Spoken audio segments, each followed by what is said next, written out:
Buonasera bianconeri, buonasera. Déprimant, déprimant.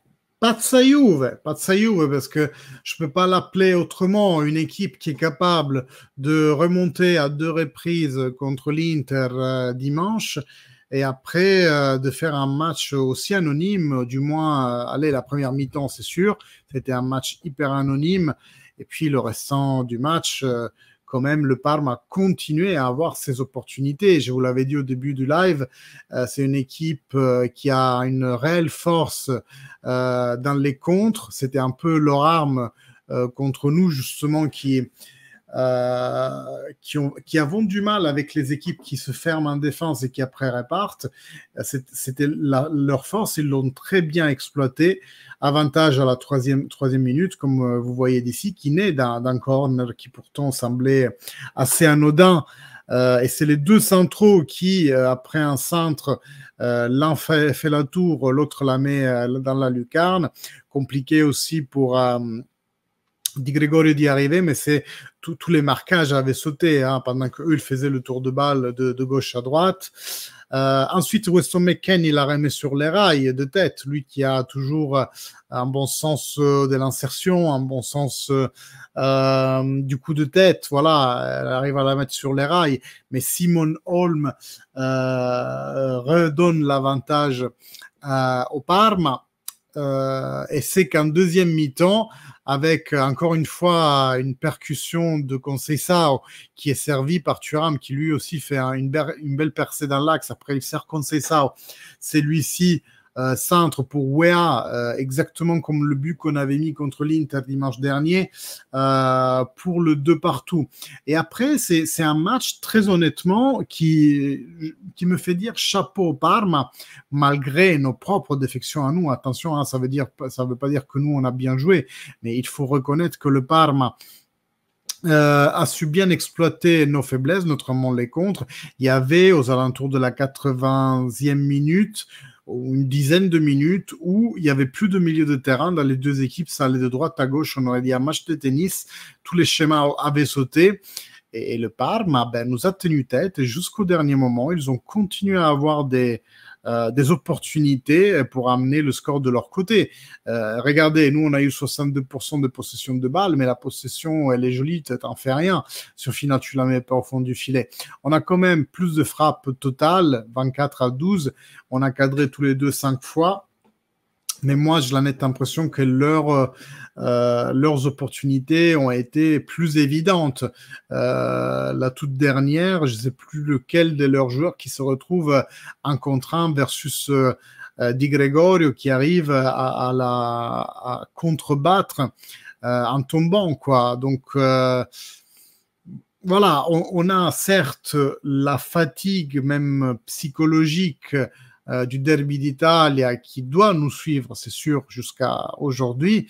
Néanmoins, aujourd'hui, on pouvait attendre beaucoup mieux de la part de la Juventus. Maintenant, je vous montre le classement. On reste à -7. Enfin, on prend de la distance avec le Napoli parce qu'eux, ils ont gagné. D'ailleurs, entre guillemets, match polémique parce que vous savez, le Milan n'a pas eu des joueurs importants suite au fait qu'il n'a pas joué contre le Bologne. Ces joueurs devaient être disqualifiés contre le Bologne et l'ont été finalement donc contre le Napoli. Mais ils prennent de l'avance. Nous, on ralentit.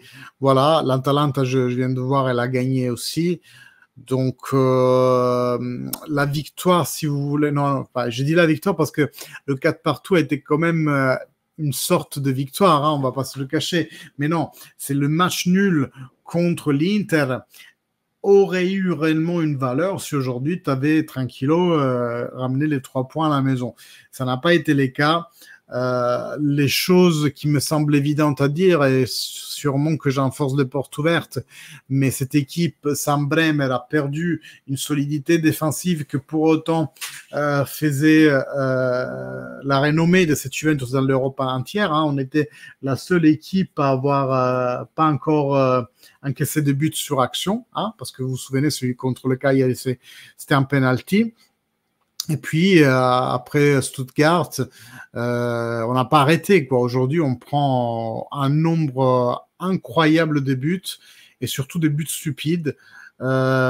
Aujourd'hui, Danilo s'est complètement, encore une fois, fait bouliser par les attaquants adversaires, surtout quand il s'agissait des vitesses. Hein. Il est vraiment pas au point à la vitesse, Danilo. Moi, j'ai vu plein de joueurs intéressants de l'autre côté. Hein. Je pourrais citer déjà Bonni, et vous le savez, la Juventus le regarde attentivement pour le mercato de janvier pour avoir un vice Vlahovic. Mais aussi Mihaila, aussi Man, Barnabé m'a plu beaucoup, et non, leur terzino droit m'a beaucoup plu. Les deux centraux, ils sont vraiment pas mal là. Et Del Prato qui, à la 92e, il enlève le tapin gagnant à Ildiz. Enfin, vraiment, c'est une équipe qu'il ne faut pas sous-estimer, mais nous, on pouvait la battre, on était à domicile, et je répète, cette Juventus a vraiment un problème à domicile. Je ne sais pas si c'est parce que ils prennent l'adversaire sous la jambe en mode oui, on est à domicile, vous n'allez pas nous battre, mais les statistiques disent qu'aujourd'hui, la Juventus a fait que des matchs nuls à domicile. Voilà. Là où ils savent donner le mieux d'eux, je pense, c'est quand ils sont challengés dans les matchs difficiles.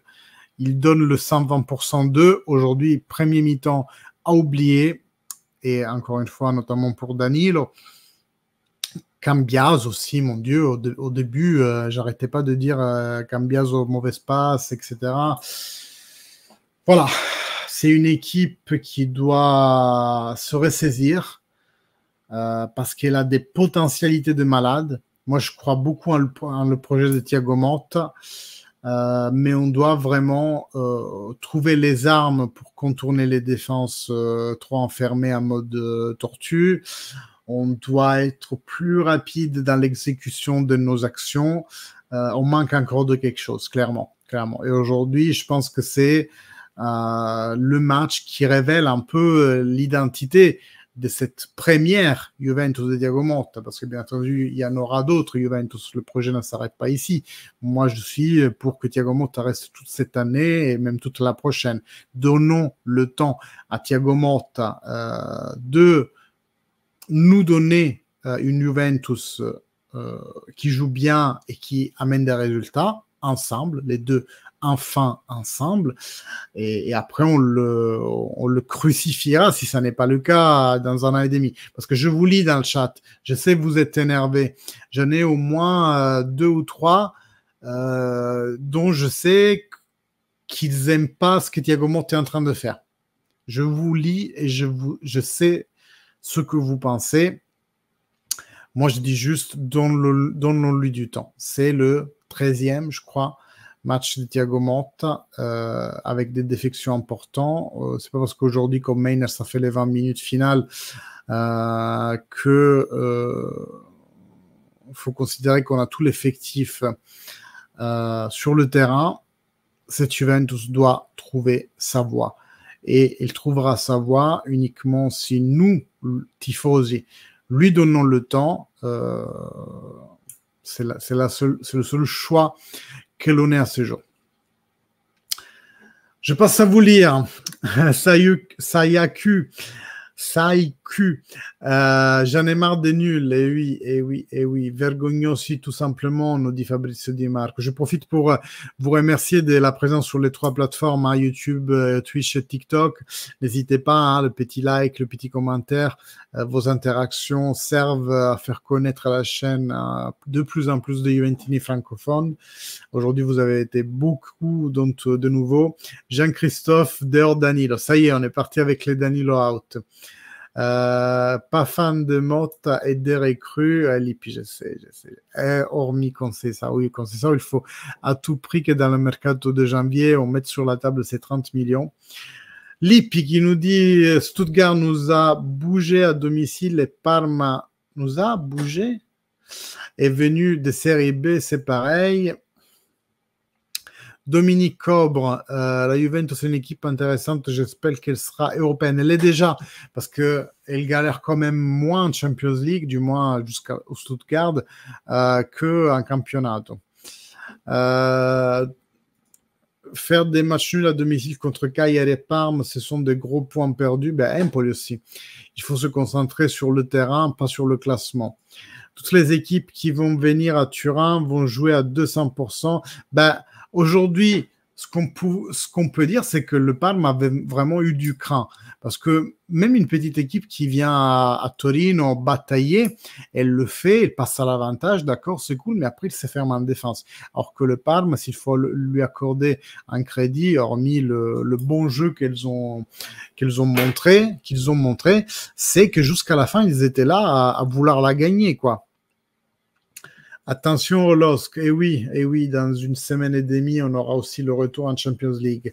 Motta n'est pas plus condamnable que les joueurs, tout à fait d'accord. Hein. Comme je le disais avec Allegri, je le dis encore aujourd'hui, hein, quand on perd, c'est tous ensemble, et quand on gagne, c'est tous ensemble. Les fautes sont toujours partagées entre l'entraîneur et les joueurs. Franchement, nous dit Gilili Nyang, j'espère bien le lire. Abonne-toi si c'est pas le cas. Franchement, on a une nouvelle équipe dont presque tout a été changé, donc un nouveau projet, et même l'équipe n'est pas complète, les blessures nous plombent. Je laisse le temps juger pour moi. Ben oui, c'est exactement, tu as bien résumé un peu mon état d'esprit. Je suis désolé de voir un Parma qui monte de Série B venir lutter jusqu'à la fin pour gagner à l'Allianz Stadium. Mais je sais aussi que ce projet se construit. La Juventus de Thiago Motta a besoin de temps. Ça n'empêche qu'aujourd'hui, voilà, il y a des joueurs dont on doit vraiment sérieusement se questionner. L'un d'entre eux étant bien entendu Danilo. Je pense qu'on a fait un peu de turnover pour faire reposer Kalulu qui a vraiment beaucoup donné ces derniers matchs. Là aussi, il nous faut un renfort, je pense, en défense. Bon, on termine avec Émilie. On va être patient et voir sur la durée. Exactement. Stéphane Rea. Bien connaître. Merci à tous d'avoir suivi ce live. Merci d'avoir suivi le post. N'hésitez pas à vous abonner si c'est toujours pas fait. Like, commentaire, que ce soit sur le live. Quand vous me voyez en live, n'hésitez jamais à venir faire un coucou, un commentaire, un petit like. Ça donne de la visibilité à la chaîne. Et puis, on se voit, c'est samedi ou dimanche, l'Udinese, je ne sais plus. En tout cas, je serai encore là et on profitera du match ensemble. Merci, fino alla fine, forza Juve. Ciao, ciao.